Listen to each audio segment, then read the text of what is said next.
What's the matter? Okay, let's get going, guys. This is lesson 8, day 8 of These Colorado tables are Contracts. killer. The tables are? Oh my gosh. Well, you hit your knee? I've hit my knee so hard it makes me want to cry. thing? In this classroom like 9 times. Has to keep you awake. Oh, Good plan itself. Or knee pads. right? Totally. Okay, guys, now we're going to talk about trust deeds, mortgages, and foreclosures. After this part of the course, guys, you should be leaving this room, should be leaving this course, this part of the course, as foreclosure experts for the state of Colorado. You'll know exactly how foreclosures work and how to handle foreclosures. You'll know the terminology and the pecking order on how foreclosures happen. So let's start on page 18-1 and let's read this page. Pretty good page here. It says, the purchase of real estate usually involves a considerable sum of money. Rarely is full payment made in cash. In the great majority of real estate transactions, the purchaser makes a down payment in cash and arranges for a loan to cover the balance. Financing of this balance generally involves two legal instruments, a negotiable promissory note and a mortgage. A negotiable promissory note or bond is a writing signed by the maker containing an unconditional promise to pay a certain sum of money on demand or at some future time, and which is payable to the order of the payee or to the bearer of the instrument.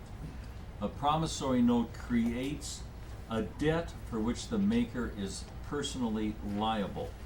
A mortgage, in other states it's called a mortgage. Colorado it's a trust deed or deed of trust, is a legal document pledging or conveying a piece of real estate as security for the indebtedness created by the promissory note.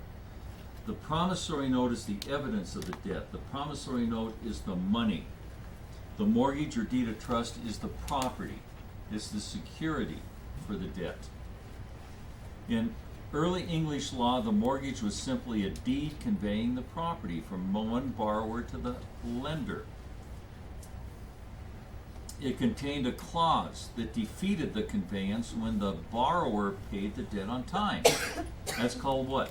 A defeasance clause. Defeasance clause eliminates the lender's claim on the lien. If the borrower defaulted, the mortgagee became the owner of the property, the lender. Foreclosure proceedings were not necessary and did not even exist. Therefore, a practice arose that permitted the borrower, in cases of extreme hardship, to repay the debt after default. The lender, the mortgagee, was required to accept the delayed payment and convey the property back to the borrower. This right to pay and recover the property after default is known as the right or equity of redemption, and it soon became a matter of course for all cases of default. Mortgagees, the lenders, then attempted to insert a clause that required borrowers to surrender their equity of redemption.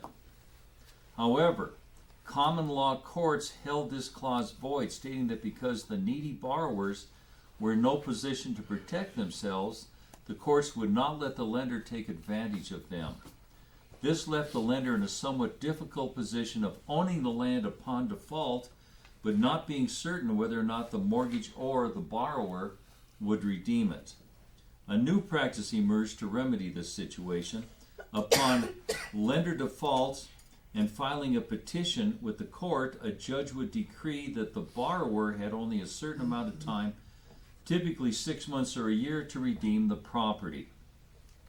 After the lapse of the allotted time, the borrower's equity of redemption was barred and foreclosed, and the lender became the absolute owner of the property. This procedure is called strict foreclosure and still may exist in some states.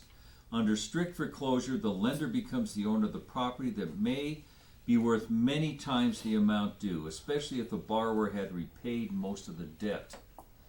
If the value of the property was less than the mortgage balance, then the lender lost the balance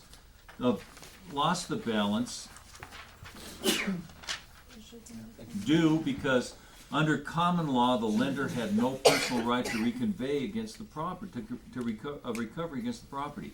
This injustice led to the next development, foreclosure through public sale. In a foreclosure action, a lender can never make a profit. on the foreclosure. If the property, let's say, is being foreclosed for $150,000, and it sells for $175,000, the $25,000 goes to the borrower, goes to the mortgagor. Okay? The lender can not make a profit on the sale at a foreclosure. Now, once they go on title, after they buy the property at a foreclosure sale, then all bets are off. Sure, they can make a profit on it then, because then they own it. But they cannot make a profit at the actual foreclosure sale. So, we talked about what's happening here, where these lenders actually controlled everything. They actually went on title with people. This still happens today in several states. They're called title theory states. Look at that second paragraph. Up to this point, the concept of mortgage is based on an ownership or title theory, that the borrower transferred the legal title of the property to the lender. The lender actually goes on title with you. Can you imagine that? So you don't actually own the property. You don't get, remember we talked earlier about how you get, at time of contract, an equitable interest in the property, which means you have a monetary interest in that property, and then at closing you retain your equitable interest, and then you get legal interest, because that's when you get your deed. That's how it works in Colorado. In these other states, you don't get anything at time of contract, and you don't get equitable interest until you close. Remember, in Colorado, when we close, we get our legal and we get our deed. In a title theory state, you don't get your deed till you pay it off. Then you get your deed. That's in a title theory state. Let's read this. Next paragraph. Foreclosure through public sale gave rise to a new concept of the mortgage, not as the conveyance of the land, but only as a lien upon the property. Thus, the lien would be enforced through a public sale rather than the giving the lender title to the property. If the land sold for more than the debt, the lender, mortgagee, would be paid in full and the balance would be awarded to the borrower. Why am I spending time on this? You going to see a question or two on the state exam? You better believe it. If a property sells for more than what's due at a foreclosure sale, the mortgagor gets the money. The borrower gets the difference, not the lender. It logically followed that the property sold for less than the debt, then any other assets of the borrower, the mortgagor, would be available to the mortgagee through a deficiency judgment, and by virtue of the borrower having signed a note or bond that was secured by the mortgage. So let's reverse it. It's being foreclosed for $175,000 and it sells for $150,000. $25,000 less. That lender can come after that borrower for a deficiency judgment because it sold for less than what was due. We'll talk about how that works in Colorado here in just a little bit. Let's read this. Under modern mortgage law in the United States, there are three theories as to the nature of mortgages: lien, title, and intermediate theory. You can scratch out that immediate theory if you want to. You'll never see it again. Nothing on the state exam about it. It's very rare. The two types that are recognized in the United States for all intents and purposes are title theory and lien theory. Most states, including Colorado, have adopted a lien theory in which the mortgage creates a lien and does not convey title. The borrower is entitled to possession until default and passage of the right of redemption. Foreclosure is through court action and a court-ordered public sale. The borrower is entitled to any excess funds over and above the amount of the debt and is liable personally for any deficiency. The security interest owned by the mortgagee, by the lender, is a personal property interest and can be transferred only by assignment of the debt secured by the mortgage. When the debt is satisfied, the mortgage is automatically extinguished. What does all that mean? It means this. In Colorado, when we take possession of the property, when we take ownership of the property at closing, we have what? We have a promissory note, which is the money. That's our agreement to pay. And the security for that agreement is called a deed of trust. We get a deed, we give a deed of trust. Two completely different pieces of paper, two completely different pieces of paper. We receive a deed. We give a deed of trust to the lender. Who does it? The title people do who closes. They mail it up there. And this deed of trust does not give the lender an ownership interest in our property at all. It doesn't give them an ownership interest. It merely allows them the right to put a lien on our property. And that lender says, thank you so much for letting me use your property as security for this money that I lent you. And you can stay in this house as long as you keep making your payments, which I trust you will. It's a deed of trust between the borrower and the lender. And again, we get legal interest at closing. We get equitable interest at time of contract. In a title theory state, at closing, you do not get a deed, and the lender goes right on title with you. They have an ownership interest in your property. You give up your property as security for the debt, but you retain possession. That's in a title theory state. And that process is known as hypothecation. Hypothecation.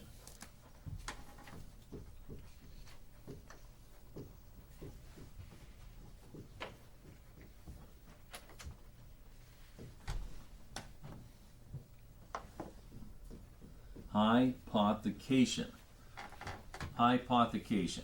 You give up your property as security for the debt, but you retain possession.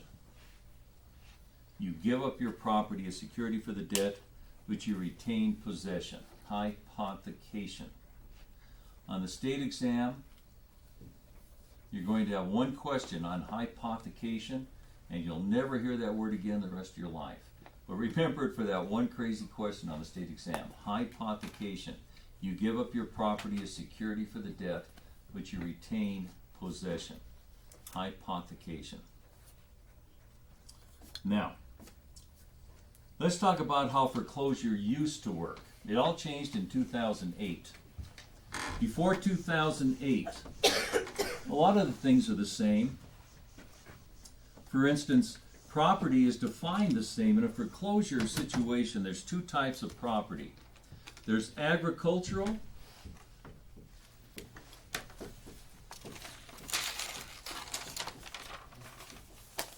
and non-agricultural. Two types of what? Two types of properties. By definition, there's two types of properties. Agricultural properties and non-agricultural. It's not farms and single-family homes. It's just agricultural and non-agricultural. In these scenarios, the way it worked before 2008, and I'm going to tell you both ways it worked because people out there you're going to be dealing with are confused. They still think it's working the old way. And the way it used to work was this. First of all, let's go through the pecking order. You get behind in your payments. That triggers what? Default foreclosure? An acceleration clause. An acceleration clause where the lender will accelerate the loan and call it due. So you get behind in your payments. That triggers an acceleration clause. Acceleration clause. That acceleration clause triggers in Colorado what's called an NED, Notice of Election and Demand. Notice of Election and Demand. You get behind in your payments, that triggers an acceleration clause. The acceleration clause triggers a Notice of Election and Demand. This Notice of Election and Demand says you have 10 days to get caught up, pay your late fees, everything. And if you don't, the NED triggers a foreclosure. So that's the pecking order. You get behind on your payments, that triggers an NED. Get behind your payments, that triggers an acceleration clause. The acceleration clause triggers an NED, and the NED triggers a foreclosure. NED, Notice of Election and Demand, triggers a foreclosure. Now, so let's bring that into focus here. First of all, We have in other states a mortgage. How many parties are there in a mortgage? There's between 1 and 3. How many parties in a mortgage? Two. Very good. 2, okay. 2, and who are they? Not the buyer and seller, the mortgagor and mortgagee. Which one's the borrower? Mortgage. No, Happy you were right. Mortgage. The mortgagor is the borrower, and the mortgagee Is the lender. is the lender. Well, I'm confused. How could that be? Isn't the person with the or after the name the one doing something, and the one with the e at the end of the name the one receiving something? Why isn't the borrower the mortgagee since they're getting the money? Why isn't the lender the mortgagor because they're giving the money? Why is the lender the mortgagee and the borrower the mortgagor? Because they're getting the loan. Because why? They're getting the loan. They're getting the loan. The reason is because the mortgage is not the money. The mortgage is the property, guys. It's the property. And the mortgage is, again, the property itself. And so what's happening is the borrower is giving that property to the lender as security for the debt. That's why the borrower is the mortgagor and the lender is the mortgagee. In 2008, when all the mortgage brokers got licensed in Colorado, I can't tell you how many hundreds of mortgage brokers that I trained to become licensed, and I can name on one hand the number of them who knew that. Isn't that something? That the mortgage is not the money. The mortgage is the property. Next time you're at a meeting, Christmas is coming up. You'll be at family gatherings and everything. Go up to somebody and say, "So, do you have a mortgage on your house?" They'll go, "Yeah, I sure do." Say, "No, you don't. Nobody has a mortgage. We gave our mortgage to the lender as security for the debt." What we confuse the mortgage with is the promissory note, which is the money. And again, the mortgagor is the borrower, the mortgagee is the lender. Well, we don't have mortgages in Colorado. We have deeds of trust. How many parties are involved in a trust?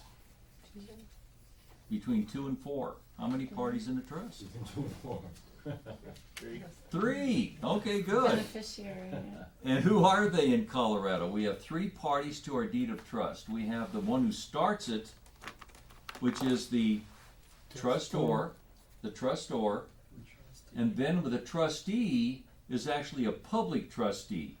Every county has a public trustee who's appointed by the governor, except for Denver where they're elected. And so every county has a public trustee that holds the deed of trust for the benefit of the lender. So you have 3 parties: the borrower, who's the trustor, the trustee, who's the public trustee, and the beneficiary, who's the lender. So those are the 3 parties that we work with in Colorado. Now, we get behind in payments, and the lender will accelerate the loan and call up the public trustee and say, "Get a notice of election and demand against these people." And NED, which of course gives them 10 days to get caught up, and if they don't get caught up, then it triggers an actual foreclosure. Now, let's look on page 18-3. Let's look at what I just told you in black and white here. Second paragraph. Under the old and new laws, the foreclosure process is essentially commenced by the filing of a notice of election and demand with the public trustee. The public trustee then has 10 working days in which to record the notice of election demand at the clerk and recorder's office. Keep your fingers there and flip over to page 1814. 1814. Keep your fingers there though. And look at that number 1, right in the middle of the page. Right in the middle of the page. Let's read this.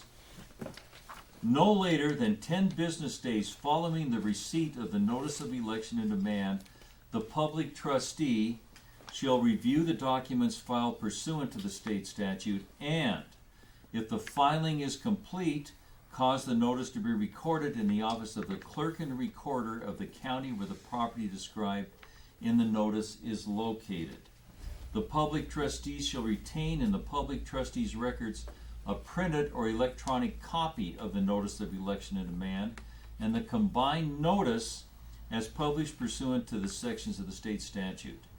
Such records shall be available for inspection by the public at the public trustees' offices during the public trustees' normal business hours. So we can get the information on what's going to be for closing this week from the public trustee or the office of clerk and recorder, either one. When back in 2008, 9, 10, 11, 12, we were averaging 600 foreclosures a week in Colorado. 600 a week. And what happened is they came out on Wednesdays, and I'd always get the list from a title company on Friday, is when I'd get my list. And in every one of those lists, guys, out of those 600 homes, no exaggeration, there were maybe 3 or 4 homes that had any equity in them at all. All the rest were upside down. That's how desperate it was in Colorado. For 5 straight years, Colorado led the nation in foreclosures. Tough, tough times in Colorado. Very tough times. And so what happened in 2008, they changed their foreclosure laws to make it easier for people to get out of foreclosure. And so what happened is this. Before 2008, it worked like this. They sent out the notice of election and demand to these people, and whether it was agricultural or non-agricultural, you had 45 to 60 days to get caught up. 45 to 60 days to get caught up. This was called your equitable period of redemption. This is before the sale. And sometime during this time, let's say the 50th day, could be any one of those days, if you don't get it caught up by that day, they are going to start a foreclosure action. And if the property was agricultural, you had 6 more months. If it was non-agricultural, you had 75 days.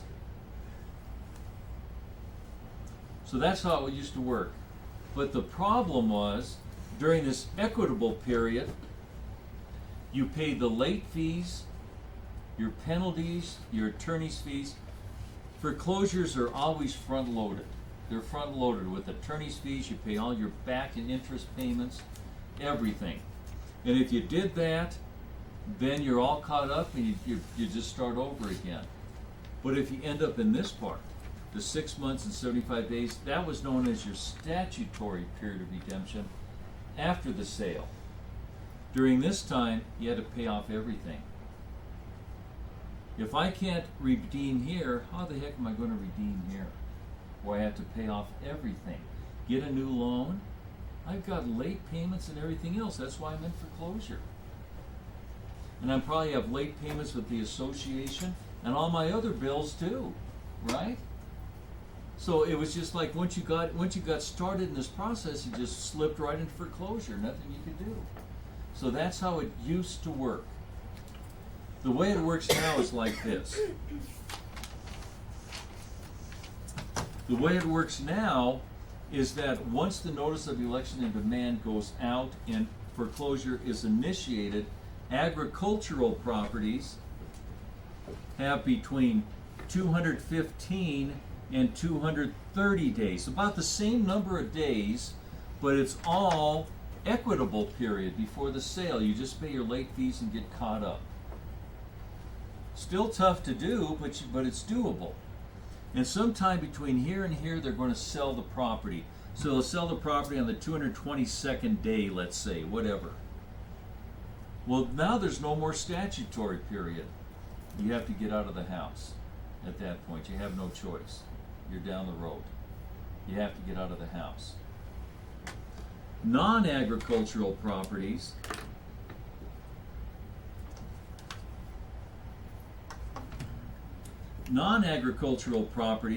it's 110 to 125. 110 to 125 days. And so when they sell, let's say they sell on the 118th day, whatever, then you have to get out of the house. So those are the new rules work now. 215 to 230 for agricultural, 110 to 125 for non-agricultural properties. And we only have the equitable period of redemption now. We don't have statutory anymore. Look at the bottom of page 18.3, bottom of the page. Last two lines. Under the new foreclosure law, if the property is non-agricultural, the public trustee must set up the foreclosure sale in the 110 to 125 day window after the recording of the notice of election and demand. Think that's important? Think you'll see a question about that? Count on it. Count on it. If the property is agricultural, the foreclosure sale must be set up in the 215 to 230 day window after the recording of the notice of election and demand. Under the new law, the borrower still has until noon the day before the foreclosure sale to cure the monetary default. So that's how it works now.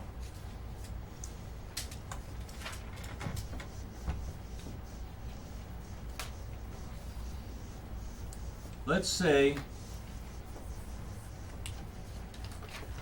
we're going to this foreclosure sale and we're excited. You know, our first foreclosure sale. Who usually buys a property at a foreclosure sale? The lender. The lender buys it back. Remember, there's no equity in the house. You're not going to buy a home at foreclosure if there's no equity in it, right? If it's selling for $175 and there's a $250,000 lien on it, you're not going to buy that property at a foreclosure sale. So you're only going to buy properties that have equity. Remember, I was telling you maybe 3 or 4%, or less than 0.5% of the properties out there have actual equity in it. Pretty incredible. Out of 600 homes, 3 or 4 would actually have equity. So who buys the properties these foreclosure sales? The lender themselves do. The lender themselves do. So let's say we have this property, it's in foreclosure for $200,000, and it has a loan on it. Say it has a first lien of $120,000. It has a second of $20,000, and it has a third of $10,000. So 120 plus 20 plus 10, $150,000 is owed on this property. It means it has $50,000 of equity in it. So we're going to go down and bid on this house. We want to buy it at the foreclosure sale. So we go down there, and there's a bunch of people around, and this is the one who's foreclosing, the one in first position. Any of these can foreclose. Any of them can. If this guy forecloses, he's got to keep making payments to this guy, or they're going to foreclose on him. But any of these positions can foreclose. But let's say this guy is the position now. So we go down there and we're happy campers. And we bid $120,000. We're the only ones who bid. And we got the property. And we are so happy for about an hour, because this guy in this position has 8 days to knock me out. He has 8 days to redeem his position, pay $120,000 and knock me right out. This guy has 5 additional days. And there might be a bunch of other liens. Who knows how many? Every one of these liens has another 5 days. And so what happens? If I want to get this property and have a chance of getting it, who should I be talking to? This guy. And walk in his office and say, are you going to redeem your position? I see that this home's going to be going on foreclosure. And he'll say, well, it's going to cost me $140,000 for me to redeem my position. He's got to come up with $140,000 to save his $10,000. Say, well, I don't have it. I don't have it. You can say, well, I'll tell you what I'll do. I'll buy your position for $10,000. Well, now I'm in the driver's seat. In Colorado, whoever comes in last wins when it comes to foreclosures. Isn't that wild? But this guy says, well, you know what? You're the 10th guy this week who's talked to me. And I'm having a little bit of a bidding war on this. You know, right now, the highest bid I've had, somebody's offering me $15,000 for my $10,000 position. How much are you willing to offer me? Because those who know how to play the game, that's the player who has the rights to get this property. Everybody following what I'm saying here? Yeah. So now, let's say I get this for $10,000, and I'm a really happy camper, right? So I buy this position for $10,000. Well, I've got to buy both these positions too. So it's going to cost me $150,000 to buy this property at foreclosure. You want to always have your line of credit or whatever, money in the bank or whatever. You've got to have that money available then and there. It's a cash deal at the time of the bid. And again, whoever comes in last wins. Another secret in making this happen are homeowners association liens. And homeowners association liens are ahead of all other liens. And you could actually have your homeowners association lien down here. And you could actually end up with this property with a homeowners association lien. Isn't this interesting? How many people do you think know this? Not too many people, guys. And this is your way if you want to play the foreclosure game. There's still foreclosures. There's not 600 a week, by the grace of God, but there are foreclosures out there. Last week, there were 13 in Arapahoe County. There were 11 in Adams County. Altogether, probably last week, upwards of 100 in the state. So you still see these foreclosures out there. And they still are a viable part of our industry, but you've got to know how to play the game when you're in there working with foreclosures. So let's look at some of the things that we just talked about. We talked about a period of redemption before the sale. What's that called? Equitable. Then after the sale, statutory. Now in tax sales, which we're going to talk about in a little bit here, on a tax foreclosure, you do have a statutory period after the sale. In fact, it's 5 years, 9 years if you're disabled. So you do have statutory periods in tax foreclosures, but not in deed of trust foreclosures. And yes, you'll have questions about that on the state exam. Question says, on a deed of foreclosure, deed of sale foreclosure in Colorado, the statutory period of redemption is, and the answer is no longer required. And they have all these numbers here to try to confuse you. Don't let them. Don't let them. You're going to see that. What was that question again? You're going to have it on your finals too. On a deed of trust foreclosure, the statutory period of redemption is, and they'll have the thing from the way it used to be or the way it is right now, 110 to 125 and 215 to 230, and you're going, boy, it's got to be one of those. No, it's no longer required. There no longer is a statutory period, only equitable period before the sale. Okay, now, look at the second paragraph on page 18.4, where it talks, under the new law, junior lien holders still have redemption rights. These junior lien holders down here, right? However, because there is no owner's redemption period, junior lien holders must now file their notice of intent to redeem within the 8 business day window after the foreclosure sale. 8 days, right? The junior lien holders still have similar sequential redemption rights, the details of which are beyond the scope of this article. It's 5 days. What's the big mystery? So anywhere, the 3rd, 4th, 5th, 6th, and 7th holders. Now once that notice of election and demand is issued and goes out, you cannot put any more liens on that property. There cannot be any more liens put on that property. If you wanted to delay a foreclosure action and your property's going into foreclosure, the notice of election demand has not been sent out yet. What you could do is give your cousin or somebody a couple $100 and have them go down there and file 20 $10 liens against your property, and each one of those $10 liens will buy you 5 days. But you didn't hear me say that. Okay? And of course, you wouldn't do that. But you could. I'm just showing you another way that it could work. After that notice of election and demand is filed, you cannot put any more liens on that property. Nobody can, and neither can you as the owner. Now, it says agricultural and non-agricultural. Well, all of Douglas County, as an example, is zoned agricultural, including all of Highlands Ranch. All of Highlands Ranch is zoned agricultural. Does that mean a foreclosure in Highlands Ranch? You've got the 210 to 215 days. Let's read it. Let's go on page 18.5 and look at number 1 down at the bottom of the page. Very well explained here. Agricultural property means property none of which, on the date of the recording of the deed of trust or other lien, or at the time of the recording of the notice of election demand, or lis pendens. A lis pendens means lien pending or action pending.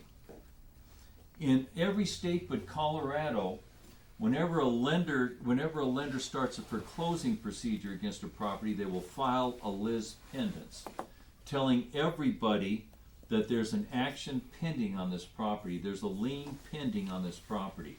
It doesn't happen in Colorado because only the courts can file a lis pendens in Colorado. Lis pendens is Latin for lien pending. Let's keep reading this. Or deed of trust, time of the notice, or lis pendens is if it's platted as a subdivision. There's Highlands Ranch. It's not going to be considered agricultural. If it's located within an incorporated town, city, or town and county, or valued and assessed as other than agricultural property.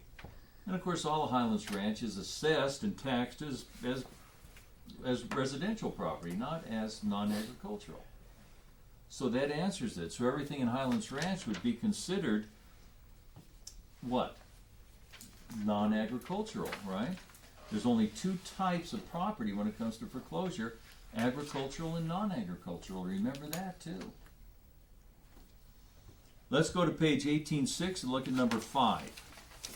A confirmation deed means the deed described in this section in the form specified in that section. That's the type of deed we get in a deed of trust foreclosure in Colorado. It's called a confirmation deed. It's just a fancy name for a quitclaim deed. Confirmation deed. Remember I asked you earlier, a couple lessons ago, what type of deed do we get in a tax foreclosure sale? Remember, who put the lien on it? The county trustee. The county what? Treasurer. The county treasurer. So what kind of deed do we get in a tax sale? Treasurer's deed. A treasurer's deed in a tax sale, a confirmation deed in a deed of trust sale. Any questions on that? Now, go down to number 7. A deed of trust means a security instrument containing a grant to the public trustee together with a power of sale clause. In Colorado, every foreclosure has to be through the courts. You have to file with the courts. It takes about 2 years and $10,000 to get through the courts and get permission to start a foreclosure. To get around that in Colorado, within our deed of trust, they put a power of sale clause, which only applies to the public trustee. It does not apply to anybody else but the public trustee. And it gives that public trustee the power of sale, the power to sell that property without having to go through the courts. And if you don't use the public trustee, you give it to a title company to hold or some other entity to hold that deed of trust, it has to go through the courts. It takes about 2 years now and about $10,000. Before mortgage brokers were licensed in 2008, they estimated that 42% of all loans that were made in Colorado were made by out-of-state mortgage brokers. A lot of these people lost their licenses in these other states, and they said, let's just go do business in Colorado. What the heck? They don't have licensing. At that point, there were only 2 states, Alaska and Colorado, that didn't have licensing. And so what they do is they just come to Colorado and sell somebody a house, and what they would do, which was interesting, is they would give them a mortgage instead of a deed of trust, because that's what they use in their state. And guess what? Free house. They're not going to foreclose if you don't make your payments. Wow.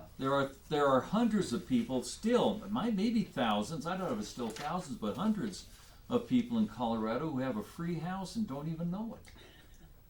Because they were given a mortgage when they bought their house instead of a deed of trust, and there's no way that out-of-state lender is going to sue them and go into foreclosure on them.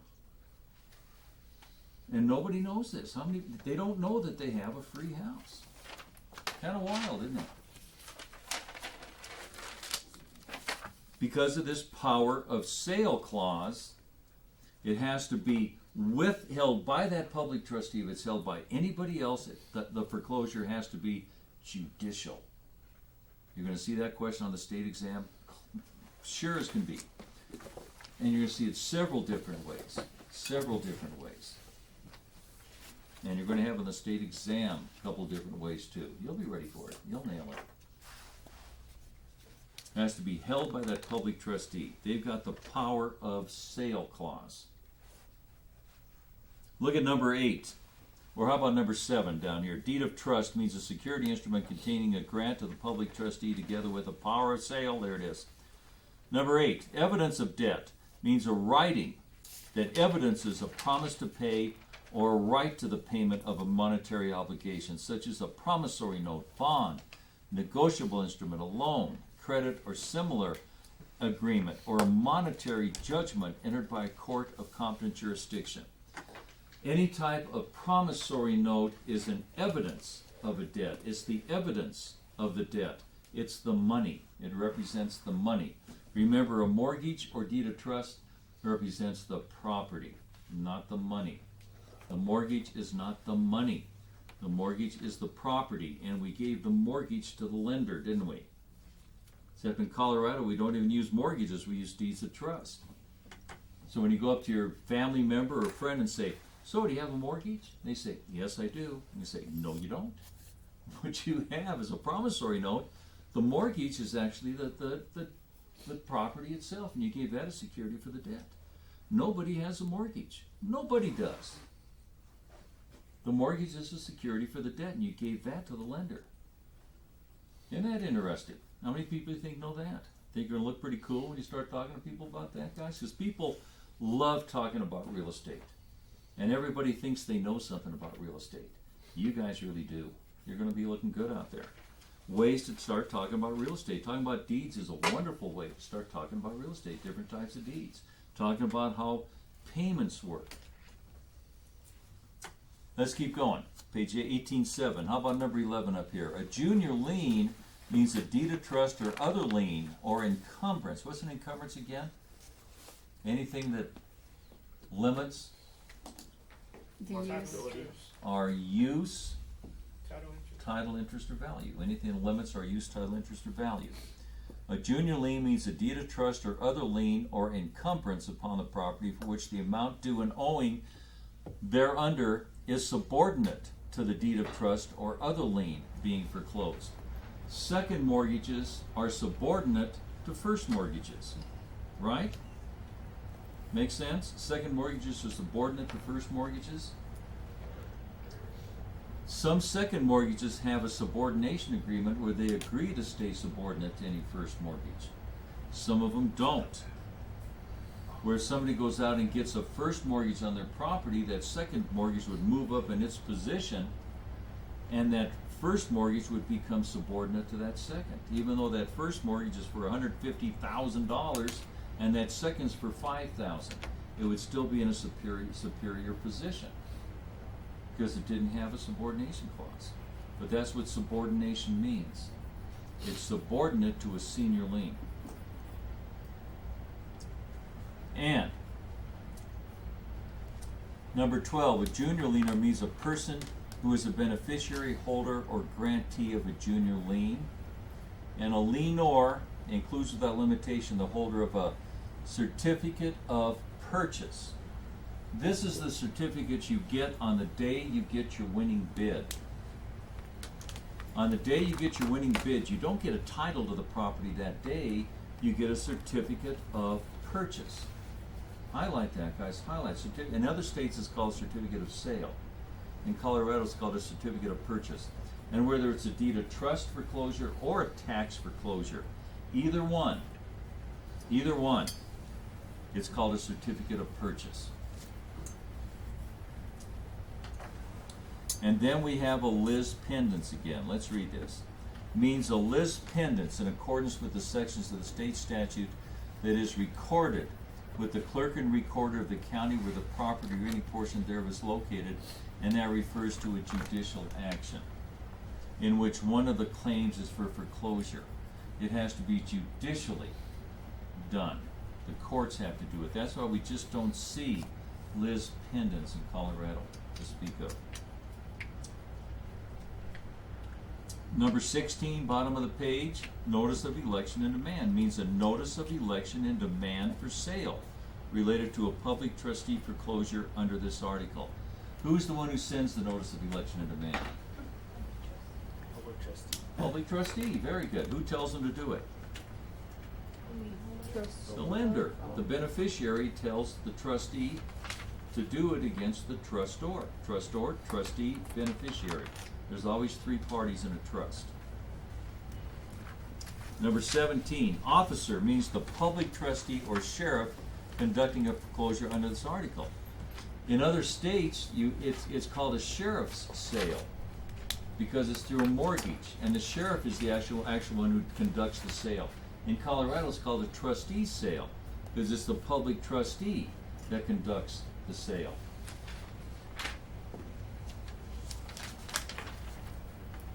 How we doing, guys? Hitting you with a lot of stuff here. Is it making sense? These next few pages, if you want to go through them, good stuff. Good stuff gives you a little bit more insight on what this whole issue is. Go over to page 18, 20, 21, 22. This is the cure statement. This is the form you'd fill out if you're going to cure your foreclosure before the sale. You would send this in with a check, with the certified funds, and it would stop the foreclosure action.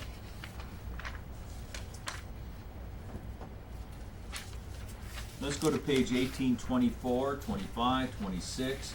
This is what the bid page looks like. It's kind of good information for you guys. If you want to get a bid and go bid on these foreclosed properties, that's the form you would use, this bid form right here.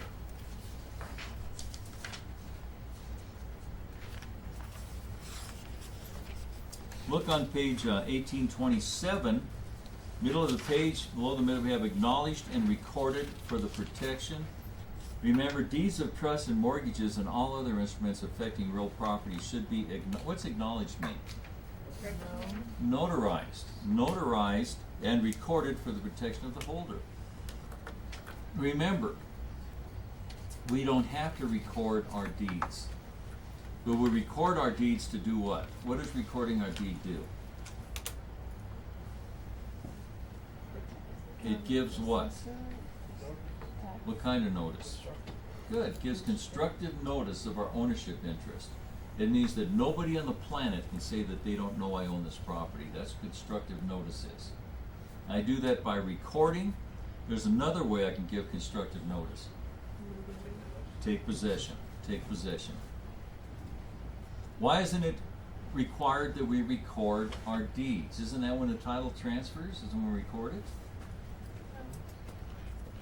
What's wrong with that statement? Title transfer. It transfers at closing when there's what? What are those two words? When there's delivery and acceptance. Delivery and acceptance, right? Delivery and acceptance. That's when it transfers. We walk out of that closing owning that property. Whether recorded or not is irrelevant. We don't record it to transfer the title. It's already transferred. We're recorded to give notice of the transfer. Question that's coming at you, and it just really blows away students. When do we have a good presumption that there's been delivery and acceptance? When it has been recorded. That gives us a pretty good presumption that it was delivered and accepted, right? Don't let that question get you, because you will see it.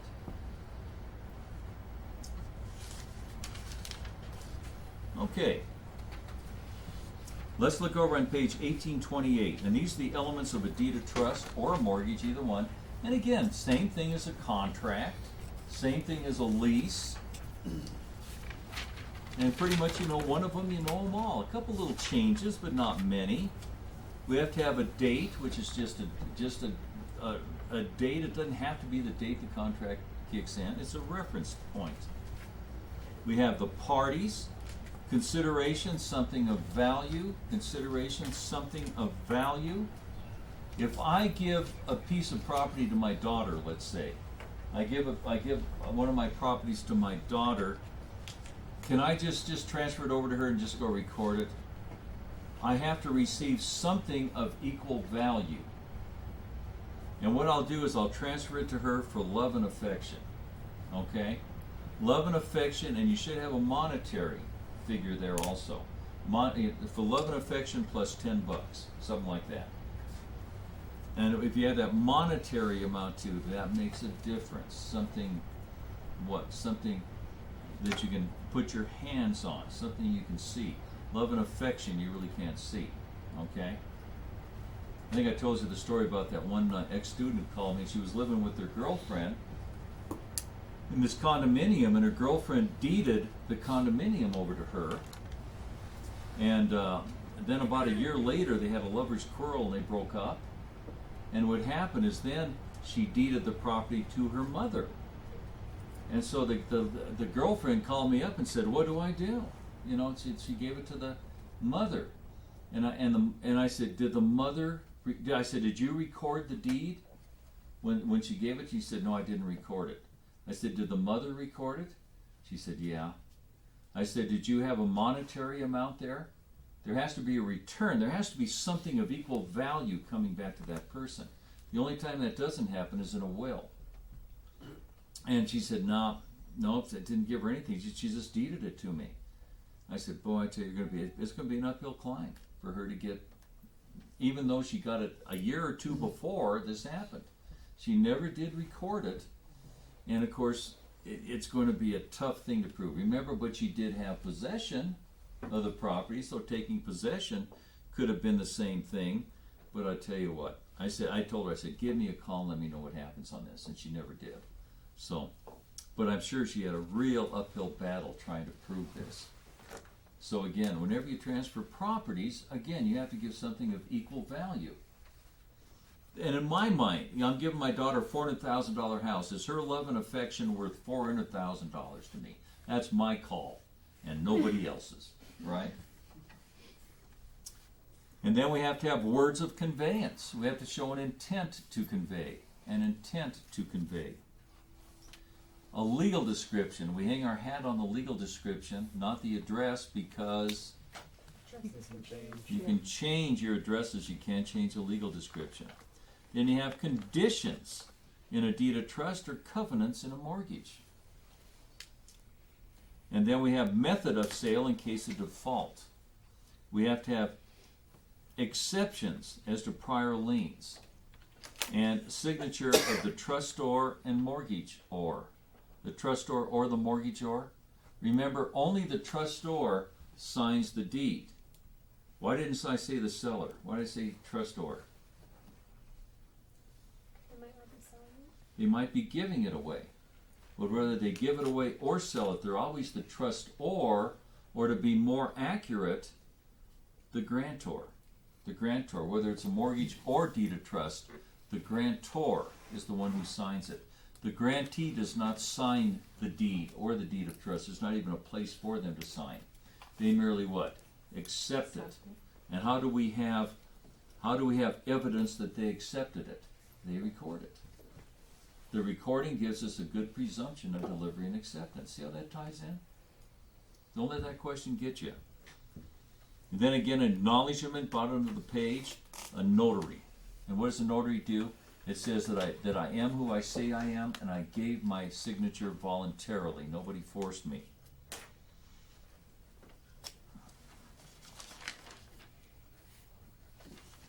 Okay, let's go over to page 1830.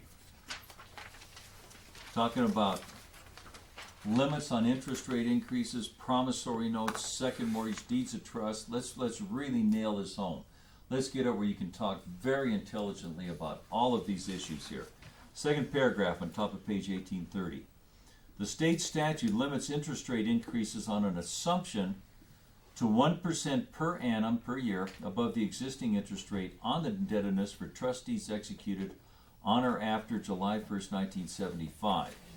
October 1982, a new federal law preempted all state laws in this area. Lenders may now enforce a due on sale clause no matter when the mortgage or trust deed was executed. In 1982, interest rates on homes were 18-19%. It was a disaster. You didn't have a whole lot of new loans going on. You assumed a loan. You just took over somebody's loan.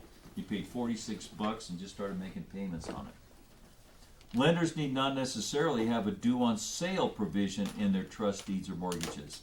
The Real Estate Commission has approved 3 types of trust deeds for mandatory use by licensees when preparing deeds of trust on behalf of the principal. There's 3 types, and they all have to do with assumptions. One contains a strict due on sale clause. Due on sale clause. What's some other words for that due on sale clause? Due on sale clause.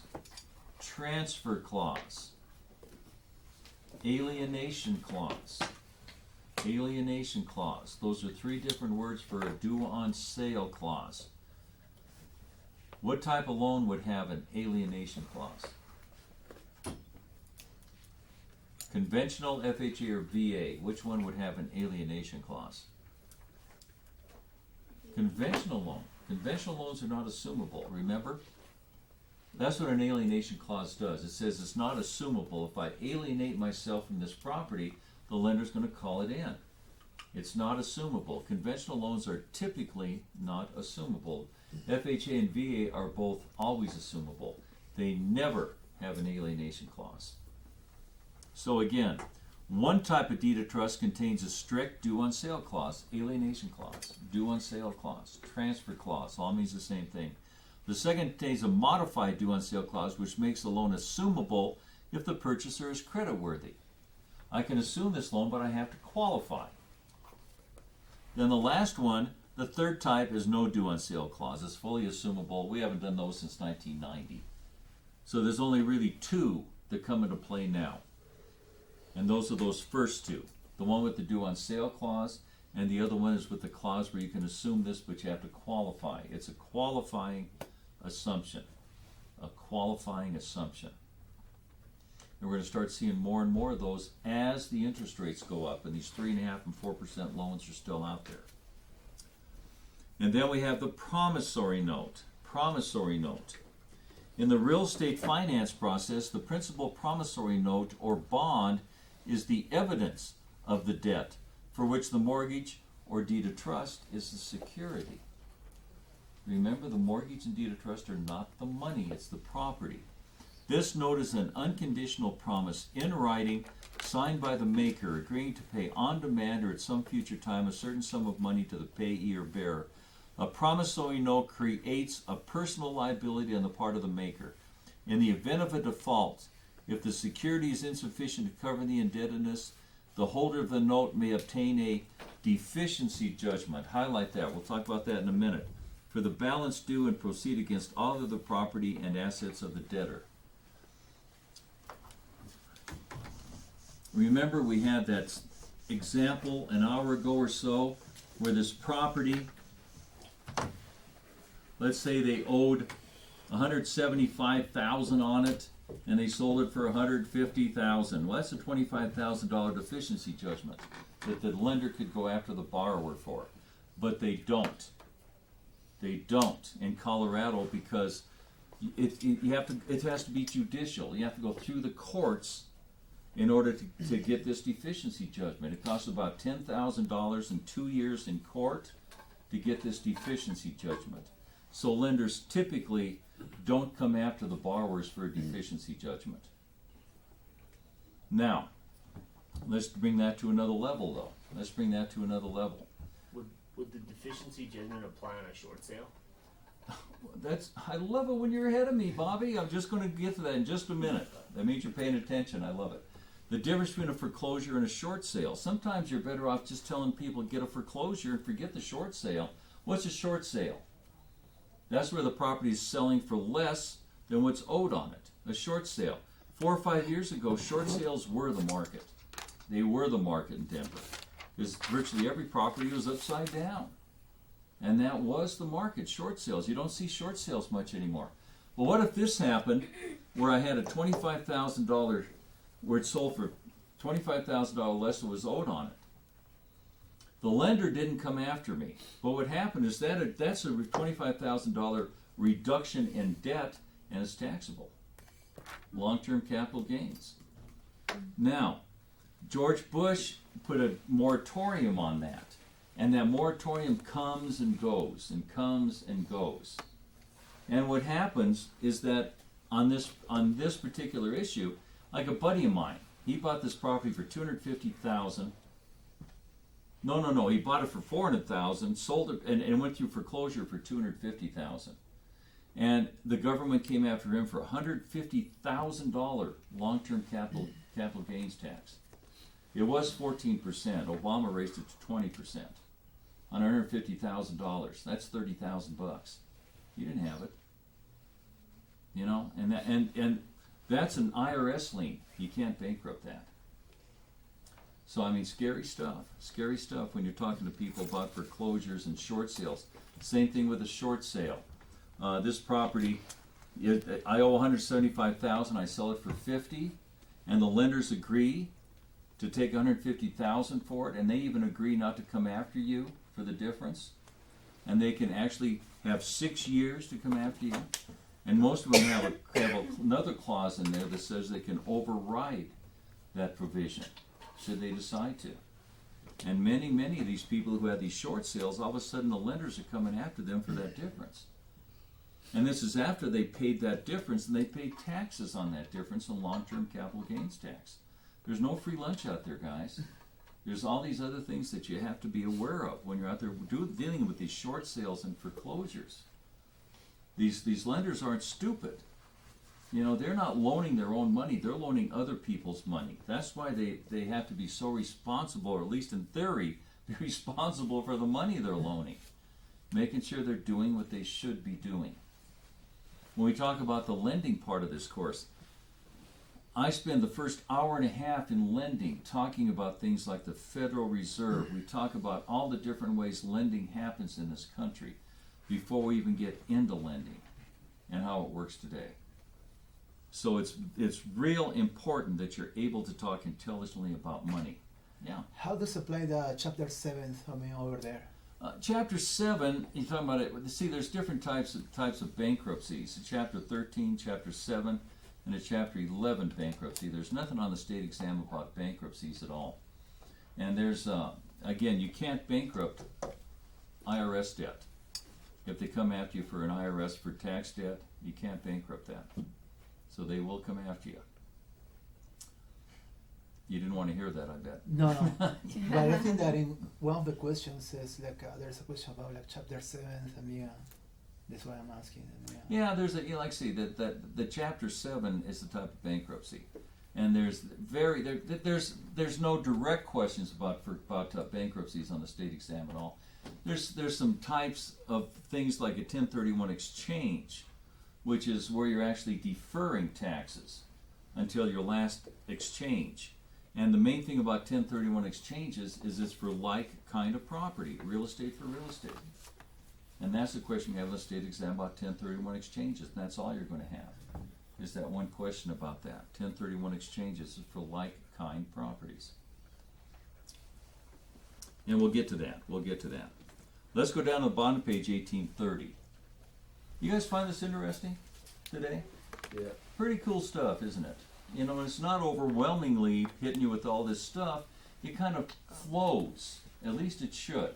It isn't like, man, how do I ever get this down? One part just kind of leads to another, all the way through this. Let's look at second mortgages or trust deeds, bottom of the page, 1830 there. The owner of real property encumbered by a deed of trust or mortgage may secure a second loan, secured by second trust deed or mortgage. A second trust deed stands in a subordinate position to the first as to the priority of a lien claim in case of a foreclosure. We just talked about that. The recording date of the first deed of trust before the recording of the second legally establishes the priorities of right. If the first trust deed was unrecorded but the holder of the second had actual knowledge of the existence of the first at the time of the second transaction, the first trust deed would still have priority. When the first deed of trust is satisfied, subsequent encumbrances move upward in priority. The second trust deed would then become first in priority. The third becomes second, and so on. Everybody following that? However, the priority of instruments may be controlled by other terms. For instance, the terms of a second deed of trust may allow its lien to continue to be subordinate to the existing first or any subsequent thereof, thus allowing the owner to replace the first deed of trust with another without disturbing the position of the lien holder below the first. And this advantage is often very important to the grantor in matters pertaining to refinancing property. Again, it has a subordination clause in this second that says it agrees to stay subordinate to any first lien on that property. And you do see some seconds with this subordination clause. And then we have this installment land contract. There are no approved forms in Colorado for an installment land contract, and if you do, and what's some other words for installment land contract? Land contract. Land contract, owner will carry, contract for deed, and if you are doing one of these, an attorney has to draw up that contract for you. And you will sometime do it, no doubt. Have one of these that you're going to be using, that you're going to be utilizing in some degree. Let's do this. Let's get into our 3-ring binder and go to your second section there. Let's spend some time on some questions here. Second section. I'm going to show you some exciting things in this book, guys. It'll make your day today.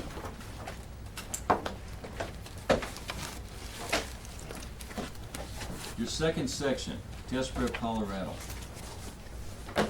Now, first of all, at the very end of that, keep your fingers there in that first page, but flip to the end of that section.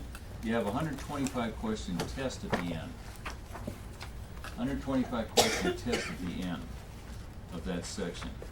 We're going to be going over that test in a few more sessions. Actually, for you guys, it'll be the day after tomorrow.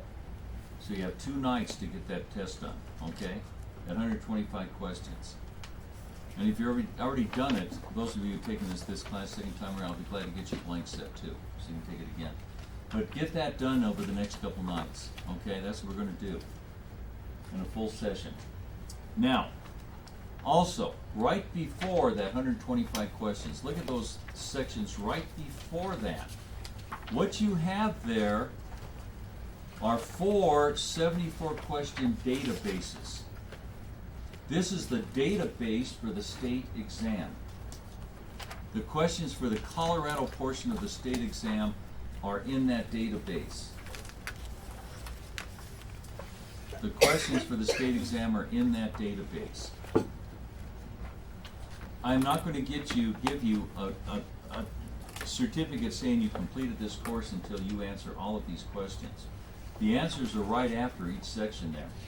We're not going to go over these in class, but if you know these 4 74-question databases, it would be impossible to flunk the Colorado portion of the exam. That's not exaggeration. It would be impossible if you knew these 4 databases here. And you're all going to answer every one of those questions, and they're tough. They're going to bring you up to another level, that's for sure. And then we're going to go over the 125 question quiz here in a couple more days, a couple more sessions. Now, let's go over to page 1 in this second section here. Let's go over some of these questions here. Do we need a break? Let's take a break and then we'll come back. Let's take 10.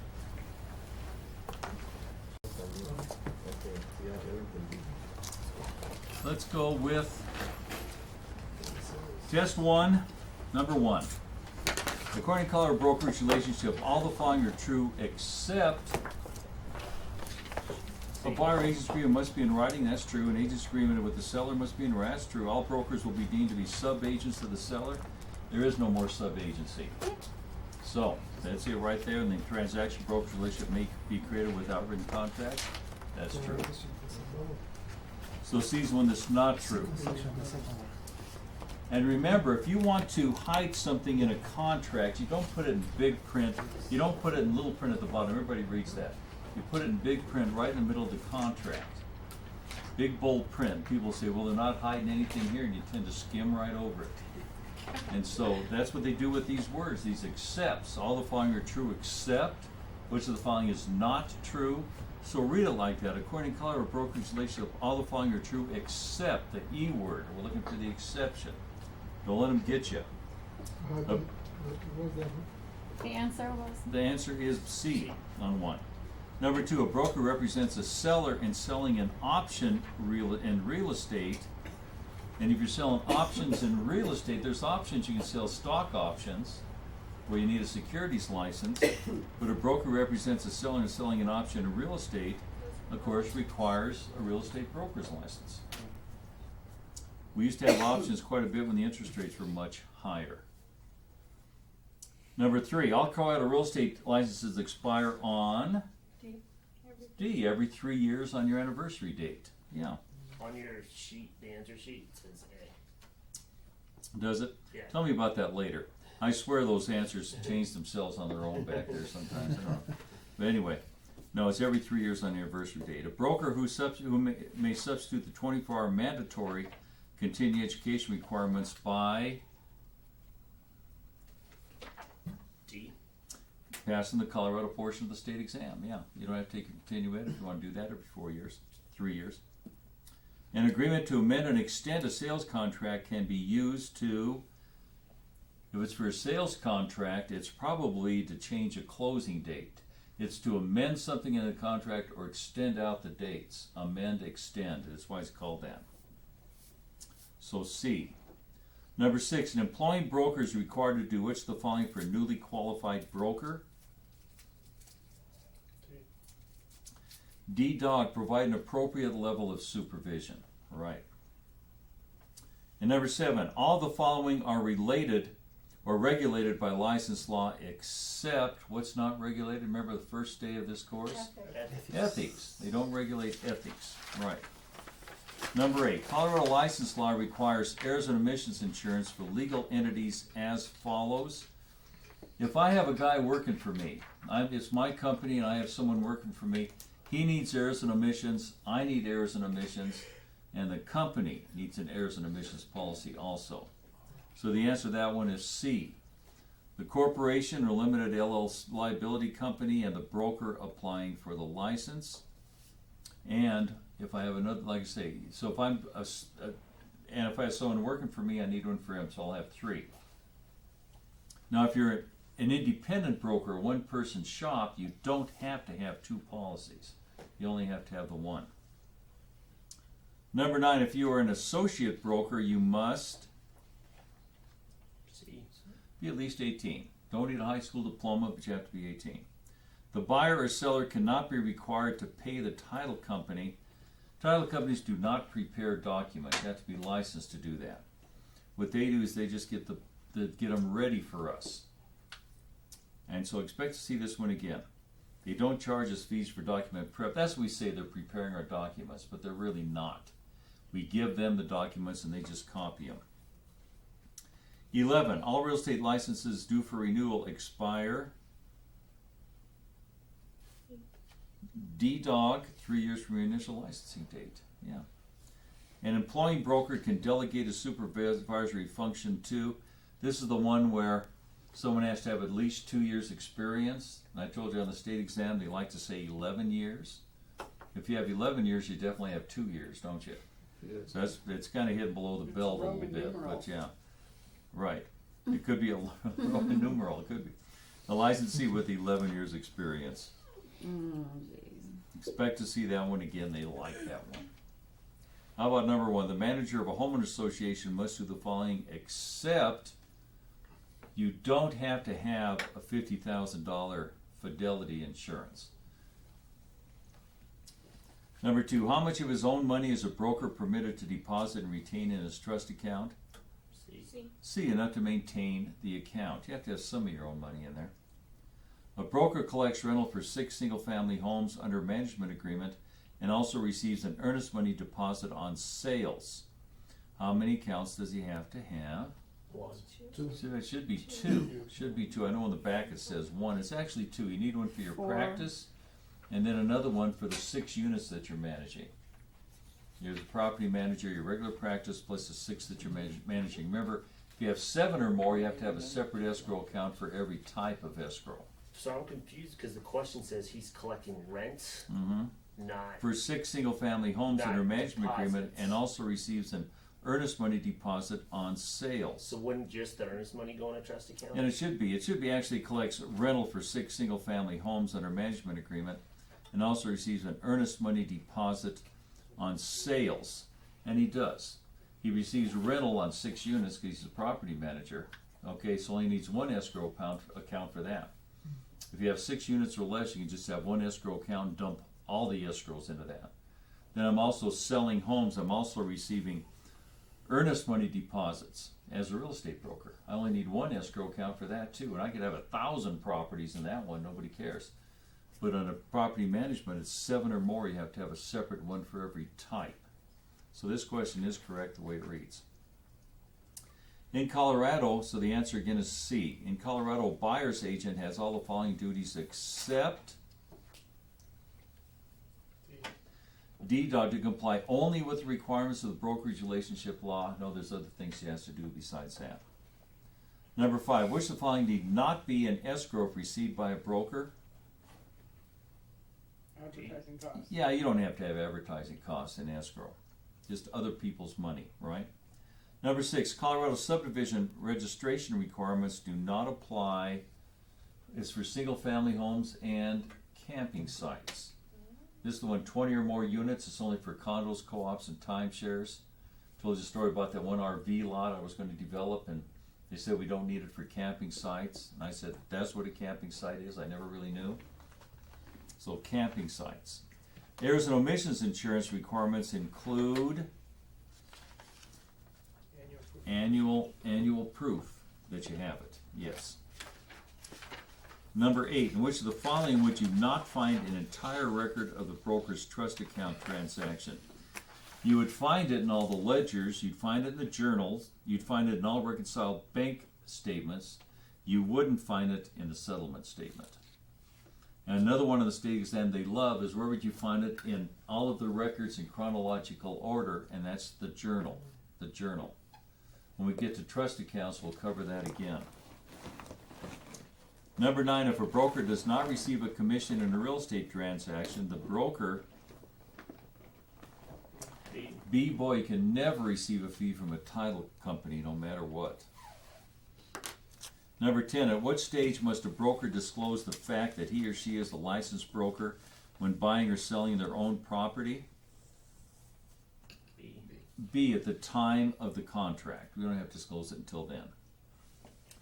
The entire record of a trust account transaction of a broker will appear in what I just said, the journal. The journal, yeah. Let's go to number 1. Keep going here. In Colorado, the maximum time a lessor may hold a security deposit is 1 month after termination. Actually, we're going to cover this one tomorrow morning. The deposit is 1 month after termination of the lease or specified by the lease, not longer. It's either 1 month or 60 days. 1 month or 60 days. The earnest money personal check must be,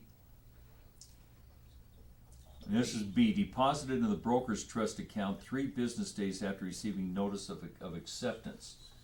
Remember, 3 days after receiving notice of acceptance, and if you're a property manager, you have how long? 5 days, right? 5 business days after receipt. And expect to see both those questions. Number 3, in Colorado, a buyer or seller who asks questions about a brokerage relationship not offered by a real estate broker, and this is confusing. The answer is D on this one, actually. Must be provided with the definition of real estate brokerage relationships as approved by the Colorado Real Estate Commission. The Colorado Real Estate Commission approved listing forms provide for, yeah, we have to disclose all known material facts about the property, right? According to Colorado brokerage relationship law, the seller's agent may not disclose which of the following to the buyer. C. The psychological impacts, the murders or suicides. You can't do that without the seller's permission, and then you have no duty to disclose. Number 6, a buyer uses a promissory note instead of an earnest money deposit. The note must be In the contract. Yeah, just identified in the sales contract, yeah. Number 7, which of the following contracts is not governed by Rule F? And this would be D, a sale of a new home with warranties. Get this list here. Let me give you the rest of them that are not approved. There's new homes with warranties is not approved. There's no approved deeds. There's no approved forms for deeds or leases. Deeds or leases. Or construction contracts. Construction contracts. Business opportunity. No approved forms for business opportunity. Rent with options. There's no approved forms for rent with options. And of course, there's no approved forms for contracts for deed. Owner will carry. Contracts for deed. So how well should you know those? Pretty well, guys. So if they say one like this, which one is not one of the approved forms, you'll be able to nail it. But just by elimination, you should anyway. So D on the number 7. Number 8, brokers should do which of the following for their buyer? Kind of estimate the closing costs. Kind of covered that big time. We went in the contract. Number 9, a seller is carrying back a loan. Which of the following does not apply? Does a seller may require a prepayment penalty? It does apply. The seller may require a credit report on the buyer. That does apply. Or seller may require the buyer to pay discount points. Yeah. The seller may release the buyer's credit history to the lenders. No. It's an owner will carry. He can't release that money to the lenders. And they love that question on the state exam too. In terms of the lead-based paint clause in the Colorado approved residential sales contract, the lead-based paint disclosure form must be signed by the seller and required licensee if the house, Was permitted to be the built. building permit, B-boy, was issued prior to January 1st, 1978. Number 11, in the sale of a commercial property, the Colorado approved sales contract commercial provides that the lead-based paint disclosure must be signed by the seller and listing broker and submitted to the buyer in which of the following situations. Remember, lead-based paint disclosure is only for residential properties. When would it apply to a commercial property? The answer would be D. No disclosure is provided for the commercial contract unless the improvements consist of a residential dwelling on the property. I don't like that question, but you might see it again, okay? Number 12, if a landlord fails to return a tenant security deposit within 60 days provided for in the written lease, and it later transpires that the landlord had no claim for any damages from the tenant, Colorado law provides for, and we'll cover this in our next session actually, repayment of the security deposit and 3 times the amount of the deposit as damages. Treble damages, 3 times the amount. 13, an out-of-state broker calls an employee licensee and requests him or her to manage some apartments which he owns in Colorado. The licensee should, and this should be D-Dog, ask his or her broker to communicate with the out-of-state broker and set up a management agreement and separate escrow account. Because you're starting to do property management, that broker has to know that you're doing them. 14, a buyer's agent must disclose to the seller, and that's A, facts concerning the buyer's financial ability to perform the contract. We still have to disclose everything like that. Now what if he says this, guys? What if he says, don't tell the seller that I had a bankruptcy 2 years ago? Do we have to keep that confidential? No. The answer is no, because he can find out from someone besides me. That's public information. Don't tell him I had a foreclosure a couple of years ago. No, you don't have to live by that. Because again, he can find it out from some other source besides you. And 15. Where are we here? 15. 15. The buyer-seller may be required to pay any of the following closing costs except, this should be D-Dog, title company fees for legal document preparation. Okay, the title company does not prepare documents. And the licensee bout addendum must be used if the listing broker, this should be A, offers to purchase the listed property and continues to market the property. That's one answer. This is one where you're gonna look for the word, what? An inducement to get you to list with me, but that wasn't part of it. That wasn't in the answer, so that's the answer that you want. Is A. Yes. Then we have number 1, with respect to the contracts to purchase real estate, the age of majority in Colorado is 18 years. A contract signed by a person under 18 years of age in Colorado is Avoidable. voidable. What are the other 3 ways? Under 18, Same by a doctor. duress, insane by a doctor, and Fraud. not the statute of fraud, just frauds. Just frauds, Sarah. I'm glad you said that, because you're, frauds is voidable, statute of frauds is void, right? So how can it be void? We'll start with that. Statute of frauds, a verbal contract and statute of frauds is void. What else? Illegal purpose makes it void. Insane by court. Insane by the, lead-based paint, we just talked about it. Signing the contract before the lead-based paint disclosure will void that contract. And insane by the court. insane by the courts. So there's 4 ways to be void, 4 ways to be voidable.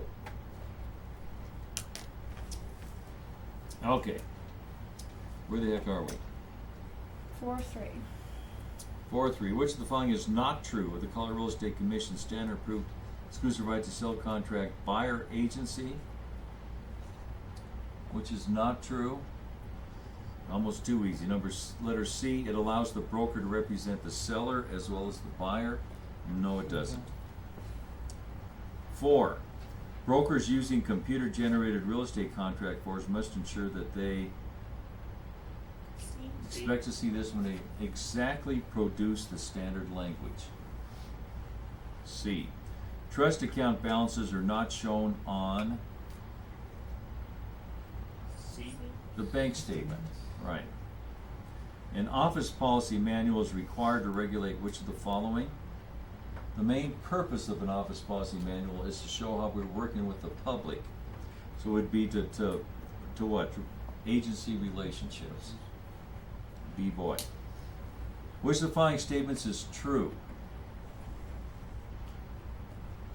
D. D, the broker must disclose the source of any measurement in writing. How did I measure it? Above grade finished square footage would be an example. Number 8, Colorado licensing law provides that the broker C must disclose the source of measurement in writing if I didn't measure it. I got it from another appraisal, I got it from county records, whatever. Number 9, the commission may investigate on its own motion all the following except, looking at that psychologically impacted properties again, it'll be D-dog. The failure to disclose that a property may be impacted by psychological stigma. That's that murders and suicides, as an example. When earnest money is subject to a dispute, the broker C may hold the disputed money pending any proceedings. For what, 120 days, or they can await mediation or interplead. Those are the 3 things they can do, interplead to the courts. When is it acceptable for a licensee to accept a fee from a lender for placing a loan? This is one where I really dug in my heels when we were doing the questions, because they had a lot of them saying you could get a fee as long as both parties were notified. And this one, what they're insinuating here is that person is a mortgage broker, so that's fine. So the answer to 11 is actually on any transaction as long as the licensee is not earning a commission on the sale as well. Don't like that question, but it's been on every state exam in the last 10 years. So expect to see that one again. Don't miss that one. They're insinuating that the guy is a mortgage broker, and that's why you can receive that commission.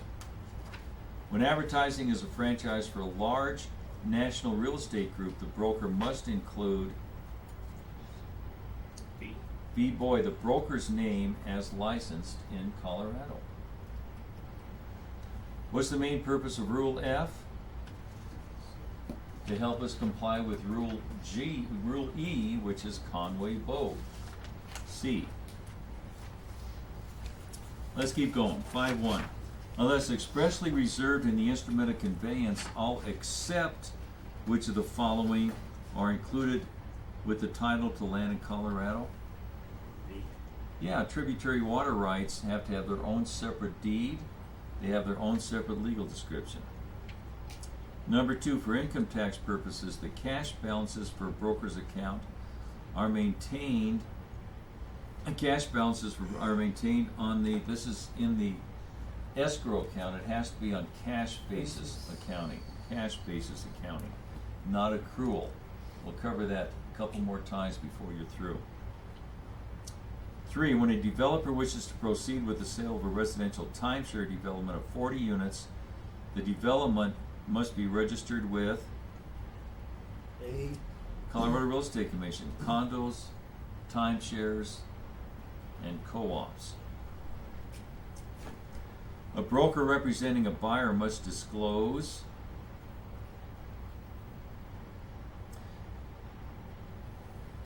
C, if the buyer has credit problems, may affect his ability to pay the purchase price. When you're taking a state exam, guys, and let's say you see a question, you have no clue what the answer is. Just no idea.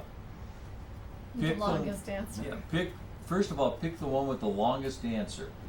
Because people are naturally lazy, they're not going to write more words than they have to. If they're all about the same length, but one's shorter than all the others, pick that one. And if they're all about the same length, choose C. And when C's the longest one, pay attention to it. It may not always be the right answer, but if you have to guess, you might as well guess intelligently. Okay? And when C is the longest answer, pay attention to it. Now, don't go down there and take the whole exam that way. You'll get your lunch. But at least if you're guessing, you have a chance, okay?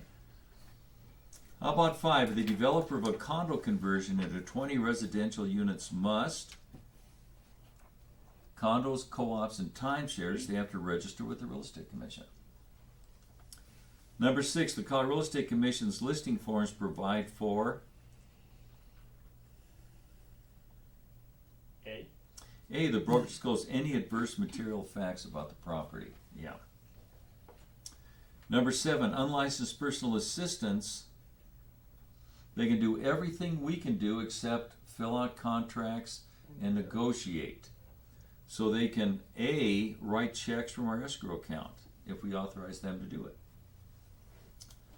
Number 8, a developer who develops 52 timeshare units must register with, again, the Colorado Real Estate Commission again. And a developer who develops 21 co-ops have to register with the Real Estate Commission. A condominium is what? An air lot. You only own the interior airspace. What's a co-op? A proprietary lease. Very good. It's what? It's like a condo building that's owned by a corporation. You don't buy the individual condos, you buy stock in the corporation. And because you're buying stock and not the actual unit, you don't get a deed, you get a proprietary lease. And that's the question you're going to have on the state exam, that proprietary lease. You'll have that for sure. In the Colorado portion of the state exam, there are no questions on co-ops at all. None. Because there really aren't any in Colorado. And number 10, a unlicensed real estate assistant can do which of the following? Measure the property. Sure. Number 11, a seller is carrying back a loan. Which of the following does not apply?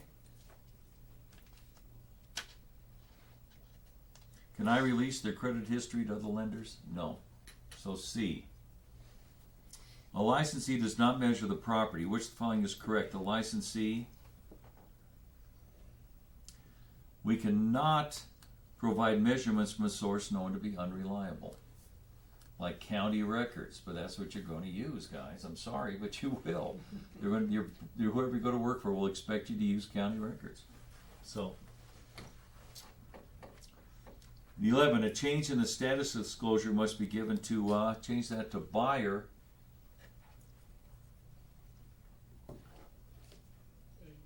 A, A, when converting from agency to transaction broker at the time the change occurs, right? And the commission rules on measuring the property requires the buyer's broker D. to disclose any obvious mismeasurements. Sure. Let's do one more. How about 6-1? In Colorado, water rights are considered real property. B-boy. Number 2, which of the following uses has the lowest preference under Colorado water law? Recreation. Domestic, household, right? Agricultural, commercial, recreational, right? Which of the following uses, oh, we got that one, has the doctrine of water rights, which is accepted in Colorado, is the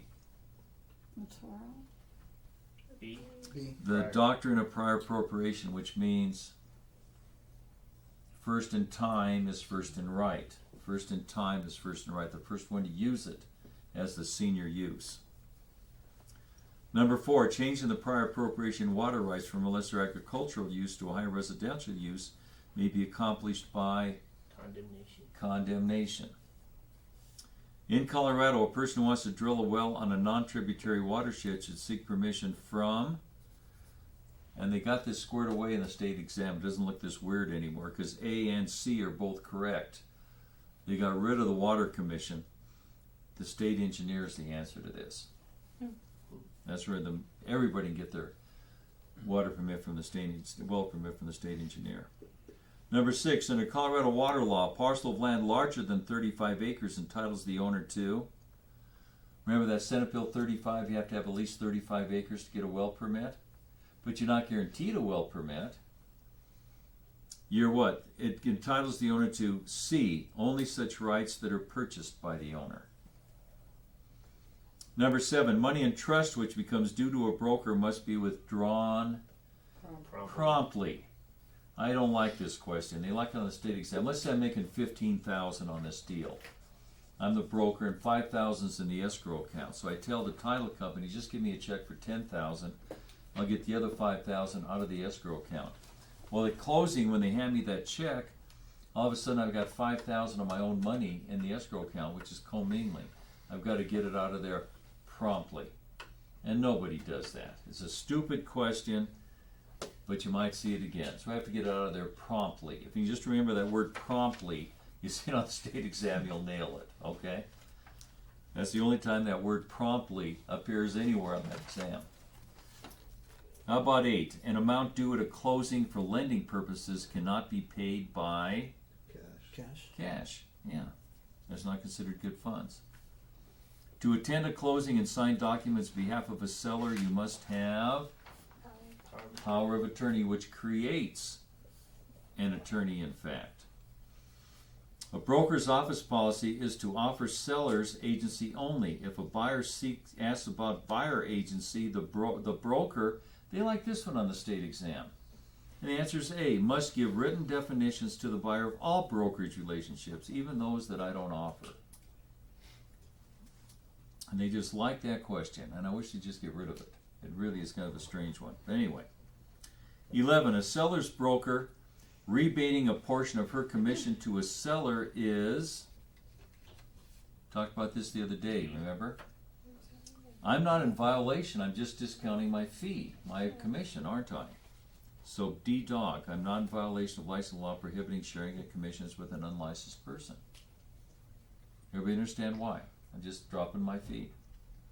Which of the following is unlawful commingling by a broker? A, if I withdraw one client's funds to pay another client's liability, I'm mixing up those funds. Can't do it. That's commingling. 13, by Colorado statute, when it's presumed that there has been a delivery of deed, Acknowledgement. when it's been recorded and acknowledged, we got a pretty good presumption of delivery and acceptance, right? That's what I told you to look out for. Okay, let's go ahead and call it a day. That's the end of lesson 8.